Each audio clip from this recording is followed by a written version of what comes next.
While I was at my husband's funeral, my parents changed the locks. My sister wanted my room. The rain hadn't stopped since the morning we buried David.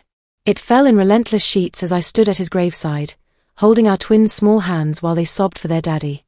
4 years old, too young to understand death, too young to know why daddy wasn't coming home from the hospital this time. The cancer had taken him in just 7 months, aggressive and merciless, leaving me a widow at 31. Now, 3 hours after watching my husband's casket disappear into the earth, I stood on my parents' doorstep with my children, fumbling for keys that no longer worked.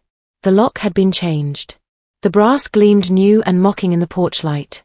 "Mom," I called out, seeing movement through the frosted glass. "The key won't work." The door opened just a crack, secured by a chain I'd never seen before. My mother's face appeared in the gap, perfectly made up as always. Not a trace of grief for her son-in-law. "Ashley needs your room for her home office," she said matter-of-factly. "She's starting her consulting business." I stared at her, rain dripping from my black funeral dress. "What?" "You heard me. We discussed this." "We discussed nothing. I buried my husband today." My voice cracked. Behind me, Emma started crying again and Tyler clung to my leg. My father appeared behind my mother, his expression stone cold. "Widow problems aren't our problems, Nora. You're 31. Figure it out." The door slammed shut. I stood there, unable to process what had just happened. My children, David's children, were soaking wet, shivering, crying for warmth and their beds and their daddy, who was never coming back. And my parents had locked us out. Today. The day I buried the love of my life. "Mommy, I'm cold," Emma whimpered. "I know, baby. I know." I pulled out my phone with shaking hands. Dead. Of course. I'd forgotten to charge it in the chaos of funeral preparations. I picked up Tyler, grabbed Emma's hand, and stumbled back to my Honda Civic. At least we had somewhere dry to sit while I figured out what to do. The 3 of us huddled in the back seat, my children curled against me like wet puppies. Their little bodies shook with cold and grief. That's when I saw it through the car window, Ashley's silver Mercedes pulling into the driveway. My younger sister, the golden child, the one who'd never struggled a day in her life. She got out carrying shopping bags from Nordstrom and Saks, practically skipping to the door despite the rain. Mom opened it wide for her. No chain, no questions. They hugged. They laughed. Ashley turned and saw us in the car. For a moment, our eyes met. Then she shrugged and went inside. I drove to the only place I could think of, Mel's Diner on Route 9, the 24-hour place where David and I had our first date 7 years ago. The waitress, Betty, took one look at us and ushered us to a corner booth. She brought hot chocolate for the kids and coffee for me without asking, her weathered face creased with concern. "Honey, what happened?" she asked gently, noticing our funeral clothes and tear-stained faces. "We buried their father today," I whispered, my voice barely audible above the diner's ambient noise. "And my parents, they changed the locks. Said my sister needs my room for an office." Betty's face went through several expressions before landing on pure fury. "Those heartless bastards," she muttered, then louder, "You stay right here. Don't you move." She returned with the manager, Frank, a burly man with kind eyes who I learned had also lost his spouse young. Within an hour, they'd rallied the night shift staff, people who knew struggle, who knew loss, and pooled their money to pay for a motel room for us for the week. Betty gave me $80 from her tips. "For food," she said firmly, refusing my protests. As we drove to the Comfort Inn, Emma asked, "Why did Grandma lock us out, Mommy?" I gripped the steering wheel tighter. "Sometimes people show their true colors when you need them most, sweetheart." That night, as my children finally slept in the lumpy motel bed, I sat by the window watching the rain streak down the glass.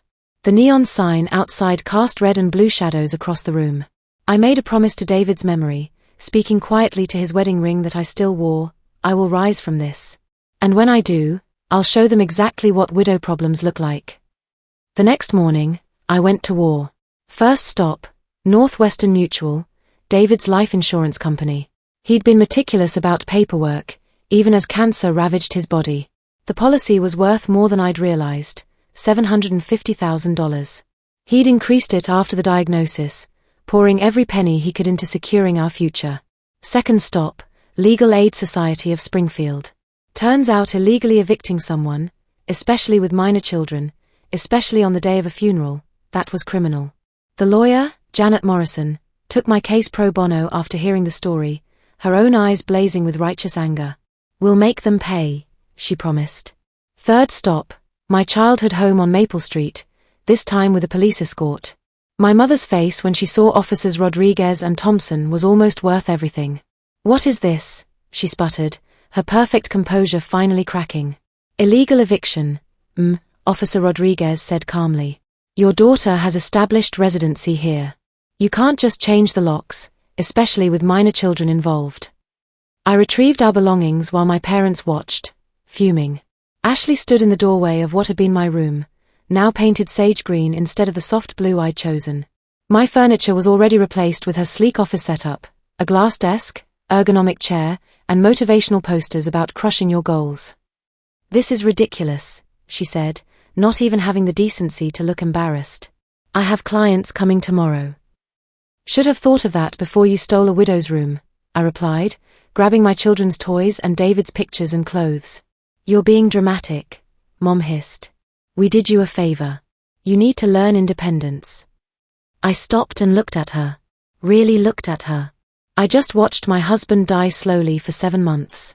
I held him as he took his last breath. I planned his funeral alone while caring for 2 grieving toddlers. "And you think I need to learn independence?" The silence was deafening. We left and never looked back. But I wasn't done. Not even close. See, what my family didn't know was that David had been a software developer, a brilliant one. And in his final weeks, when he could still type despite the chemotherapy, he'd built something. A project he called for Nora. It was a childcare app that connected single parents with verified, affordable babysitters in real time. He'd written the code, done the framework, even started the patent process. "Finish it," he'd whispered one of his last nights, his voice barely audible. "It's your empire. Build it." So I did. Living in that motel, then a cramped 1-bedroom apartment in a rough part of town, I threw myself into completing David's vision. I used part of the life insurance to hire developers to polish the code. I pitched to investors during the day and held my crying children at night. I was fueled by grief, rage, and the memory of standing in the rain while my parents chose my sister's convenience over their grandchildren's shelter. The app launched 8 months after David died. CareBridge, affordable childcare for single parents, by single parents. It exploded. Turns out there were thousands of parents like me, struggling to work while caring for young children alone. We filled a gap no one else had noticed. Year 1, 75,000 users. Year 2, national expansion. Year 3, acquisition offers I turned down because this was David's legacy, and I wasn't selling it. Ashley's consulting business, meanwhile, failed within 4 months. Turns out clients don't appreciate consultants who brag about stealing widows' rooms. Someone, definitely not me, had made sure her potential clients knew exactly what kind of person they were hiring. LinkedIn has a long memory. 3 years after that rainy night, CareBridge had revolutionized childcare across America. We'd processed over 10 million hours of babysitting, helped 50,000 single parents return to work, and I'd been featured on the cover of Entrepreneur magazine. The headline read, "From Grief to Greatness, How One Widow Built a Childcare Empire." My children, now 7, were thriving. Emma was in advanced reading, Tyler excelled at soccer, and they both talked to their daddy's picture every night before bed. We lived in a beautiful colonial in Westfield, complete with a pool and a 3-car garage. Their rooms were filled with David's pictures, toys, and the absolute security of knowing they'd never be locked out again. I'd started a foundation in David's name, providing emergency housing for families in crisis. Betty and Frank from the diner were on my board of directors, and we'd helped over 200 families get back on their feet. Then came the call I'd been expecting. "Nora." Mom's voice was small, uncertain. "We need to talk." I was in my home office, reviewing quarterly reports that showed CareBridge was now valued at $50 million. Through the window, I could see my children playing in the yard with their golden retriever, Buddy. "About what?" I asked coolly. "Your father had a stroke. I can't manage alone. Ashley can't help, she's struggling. We need care, and Medicare won't cover enough for in-home assistance." The irony was delicious. "Interesting," I replied. I needed help once too. Remember? That was different. Dad's voice came through the speaker, weaker now, but still carrying that familiar arrogance. You're right, I said. I was a young widow with 2 traumatized toddlers who'd just buried their father. You're just old and sick. Completely different. Aren't you our daughter? Mom's voice shook. I corrected. I was your daughter. Until you looked at your grandchildren, David's children, crying in the rain, and told us widow problems weren't your problems.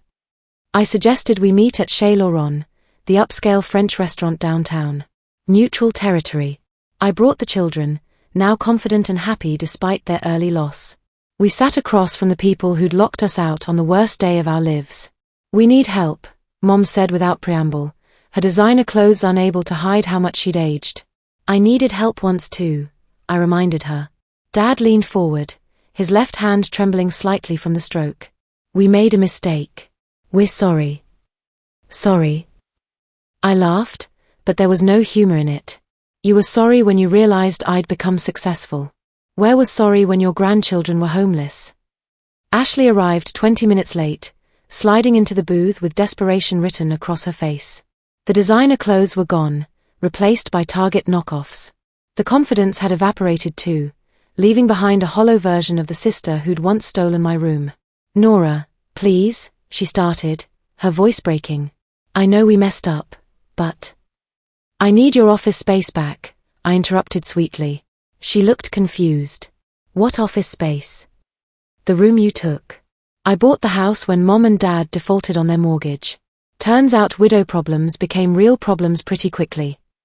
Their faces went white. I'd purchased it through an LLC, kept it quiet. They'd been getting eviction notices from a property management company, not knowing I owned it. You bought our house. Dad whispered. My house now, I corrected. And yes, I'm evicting you. Turns out widow problems can become your problems after all. Where will we go? Mom's voice was small, defeated. I pulled out a brochure and slid it across the table. Sunset Manor Assisted Living. It's adequate. Not luxury, but you'll have a roof. I've paid for 3 months. 3 months. Ashley gasped. Then what? Then you figure it out. You're adults. Learn independence. I stood to leave but turned back one final time. Oh, and that rainy night when you changed the locks? My children still have nightmares. Emma thought she was being punished for crying at Daddy's funeral. Tyler still asks if Grandma and Grandpa hate him because Daddy died. Mom started crying, mascara running down her cheeks. Dad reached for my hand, but I pulled away. I would have shared everything with you, I said quietly. The success, the money, the joy of watching David's dream help thousands of families. All you had to do was open the door. Instead, you taught me that family means nothing if they'll abandon you at your lowest moment. We left them there in that booth with a brochure for a budget-assisted living facility and the knowledge that their cruelty had birthed an empire they'd never be part of. The kids and I went home to our real house, not the one I'd bought from under my parents, but our sanctuary in Westfield. Their rooms were filled with pictures of David, toys, and the security of knowing they'd never be locked out again. That night, Emma asked, why don't we see Grandma and Grandpa anymore? I pulled her close on the couch, Tyler curled up on my other side. Because sometimes, sweetheart, people show you who they really are when you need them most. And we learned that Grandma and Grandpa only love people who don't have problems. But everyone has problems, Tyler said wisely. Exactly, baby. Exactly. CareBridge continued to grow. We'd just launched in Canada and were fielding calls from investors in Europe. I'd hired Betty as our director of community outreach. She had an innate understanding of what struggling families needed. Frank became our operations manager, bringing his practical wisdom to our growing team. 2 months later, I heard through my cousin Rachel that my parents and Ashley were living in Sunset Manor. Ashley worked at a call center for minimum wage, taking abuse from angry customers 8 hours a day. My parents spent their days complaining about ungrateful children to anyone who'd listen. The other residents avoided them. Meanwhile, CareBridge had just passed 3 million users. Single parents across North America were finding affordable, reliable childcare.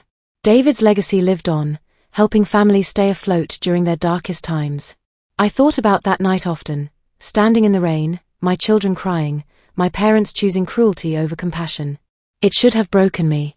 Instead, it forged me into someone they never expected, successful, independent, and completely free of any obligation to people who'd shown me their true faces when I needed them most. Sometimes Betty would ask if I ever regretted cutting them off so completely. They had a choice, I'd tell her. Love or convenience. They chose convenience. I'm just living with their choice. 5 years after David's death, Cambridge was acquired by Google for $200 million. I retained a controlling interest and stayed on as CEO, but now I had the resources to truly change the world. The David Martinez Foundation expanded internationally, and would helped over 10,000 families escape homelessness. Emma and Tyler, now 9, were thriving. Emma had inherited David's love of coding and was already building simple websites. Tyler wanted to be a social worker, inspired by stories of how we'd helped other families. On the anniversary of that terrible rainy night, we visited David's grave with fresh flowers and warm coats. The kids chatted with their dad, telling him about school and friends and their latest adventures. "Do you think Daddy would be proud of us?" Emma asked as we walked back to our Tesla. "I know he would," I said, meaning every word. That evening, I got a call from Rachel. "Your dad's in intensive care. Another stroke. Your mom's asking for you."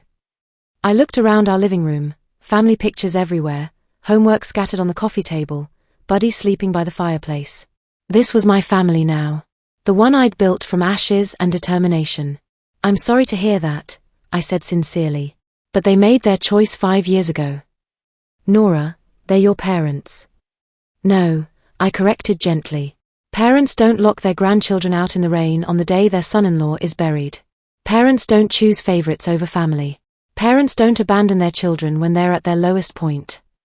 I hung up and turned back to my real family, my children, our dog, and the framed picture of David that still held a place of honor on the mantel. The rain was falling again outside, gentle this time, washing the world clean. But we had umbrellas now, warm coats, and the absolute certainty that we'd always have a home. Not because of blood family, but because sometimes the family you choose, a kind waitress, a generous manager, a husband's final gift of code, is worth more than the family that chose to lock you out when you needed them most.